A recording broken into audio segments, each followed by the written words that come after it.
So it's that time now when all the after-fact experts and the Monday night pundits will tell the world what the West Indies players should or should not have done, every decision the captain should or should not have made, and even who the selectors should or should not have selected to prevent the West Indies from losing the second test match against England. But please, reality check.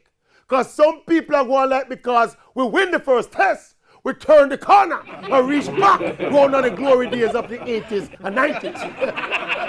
People, this is still the number 8 ranked West Indies playing against the number 4 ranked England in England, where the Windies have not won a series in 30 odd years. Yes. In other words, England is still a better cricket team than the West Indies, and they're playing in their own conditions. At some point, that superiority is going to show. Credit to the West Indies. After 2 of 3 games, they are still in the series and still in a position to retain the Wisden Trophy. For sure, there have been bad moments in the series and in this test match that cost us dearly.